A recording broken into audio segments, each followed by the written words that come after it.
तो बच्चों हम लोग दूसरे वीडियो में समापवर्तक के बारे में जाने थे। आज हम लोग जानेंगे महत्तम समापवर्तक के बारे में। तो महत्तम समापवर्तक को एक समझना है तो पहले समापवर्तक को और अपवर्तक को समझना पड़ेगा।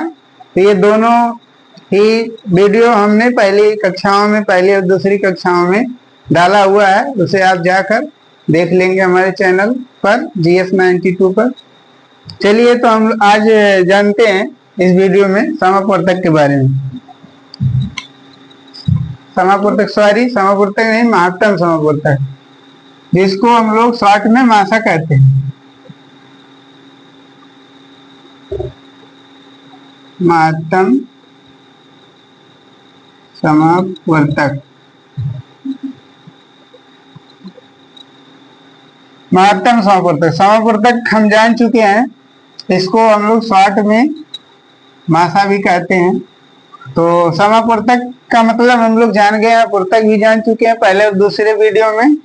तो एक शब्द इसमें आया है महत्तम। तो महत्तम का हम लोग सबसे पहले अर्थ जान लेते हैं। महत्तम का अर्थ होता है सबसे बड़ा, सबसे बड़ा।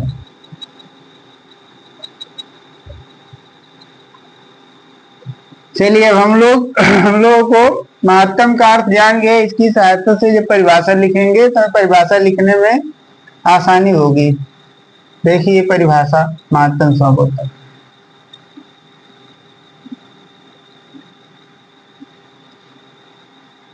दो या दो से अधिक संख्याओं, दो या दो से अधिक संख्याओं का, दो या दो से अधिक संख्याओं का सबसे बड़ा, सबसे बड़ा समापवर्तक, समापवर्तक महत्तम समापवर्तक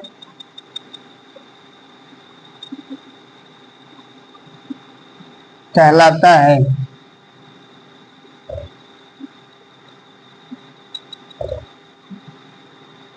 दो या दो से अधिक संख्याओं का सबसे बड़ा समापवर्तक महत्तम समापवर्तक कहलाता है, यानी मासा कहलाता है। जैसे उदाहरण के रूप में हम लोग लेंगे प्रश्न, जैसे पहले प्रश्न में हम लोग लेंगे 4 और 6 का महत्तम समापवर्तक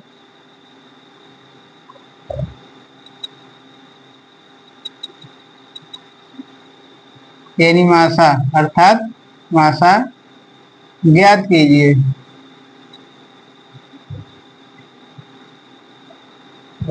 तो हम लोग इस प्रश्न को हल करेंगे। सबसे पहले लिखेंगे हल, और हल में हम लोग सबसे पहले 4 और 6 ये दोनों संख्याएं दी गई हैं, इनका निकालेंगे अपवर्तक। फिर अपवर्तक की सहायता से हम लोग समापवर्तक जान जाएंगे, उसके बाद मासा भी जानेंगे, क्योंकि सबसे बड़ा समापवर्तक ही दी गई संख्याओं का मासा कहलाता है।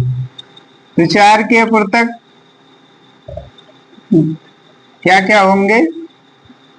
4 जो है सबसे पहले 1 के पाने में आती है तो 1 लिखेंगे, 2 के पाने में आती है 2 से कट जाए 2 लिखेंगे। उसके बाद 3 से नहीं कटती, 3 के पाने में नहीं आती 3 से नहीं कटेगी 3 नहीं लिखेंगे। फिर 4 के पाने में आती है तो 4 लिखेंगे। इसके बाद प्रश्न में दी हुई दूसरी संख्या जो है वो 6 है। फिर 6 के हम लोग जैसे 4 के अपवर्तक लिखे वैसे ही 6 के अपवर्तक भी लिखेंगे।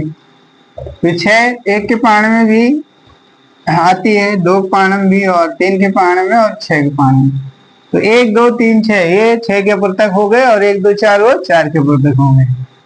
अब इनमें हम दोनों में एक जैसे अपवर्तक को देखेंगे, क्या क्या एक जैसा अपवर्तक है। तो 1 1 है और फिर 2 2 है। तो 1 और 2 जो समापवर्तक थे, जो एक जैसे अपवर्तक थे, उनको हमने घेर दिया है, घेरे में बंद कर दिया है। ये हमारे समापवर्तक है।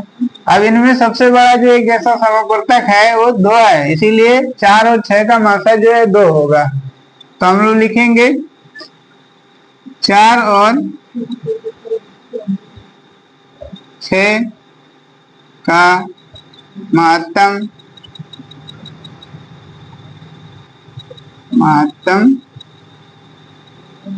समापवर्तक, जिसको शॉर्ट में मासा कहते हैं, मासा या महत्तम समापवर्तक बराबर। तो सबसे बड़ा एक जैसा वर्तक 2 है, इसलिए हमारा जो मासा होगा, महत्तम समापवर्तक होगा, वो 2 होगा। इस तरह से हमारे पहले प्रश्न का आंसर मिला 2। अब हम लोग एक दूसरा प्रश्न लेंगे, मासा का दूसरा प्रश्न। इसमें हम लेंगे 8 और 12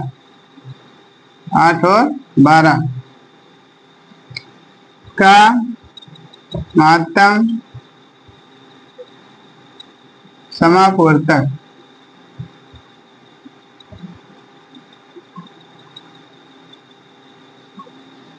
अर्थात मासा ज्ञात कीजिए।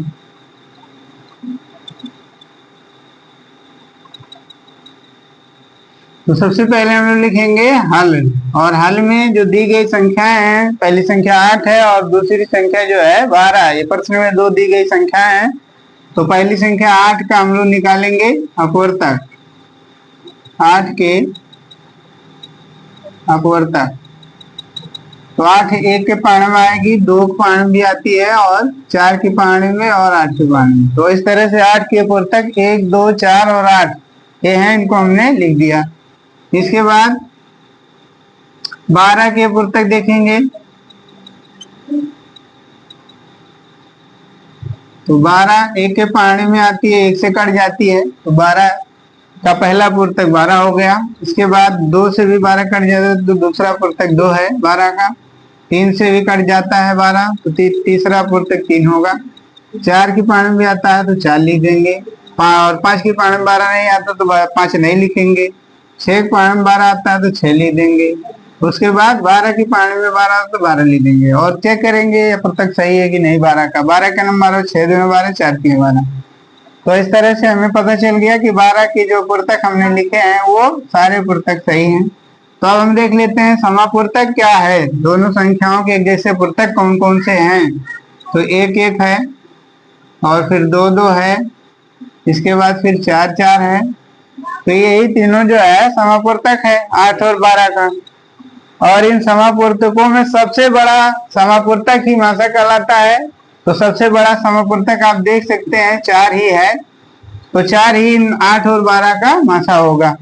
तो हम लोग लिखेंगे 8 और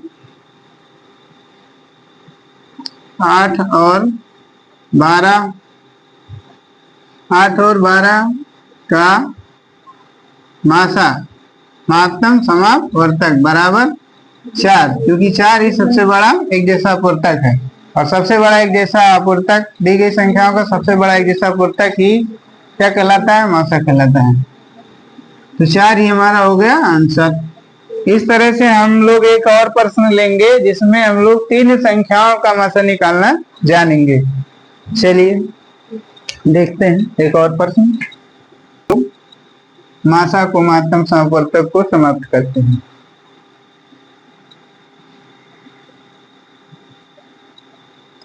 तीसरे प्रश्न में हम लोग लेंगे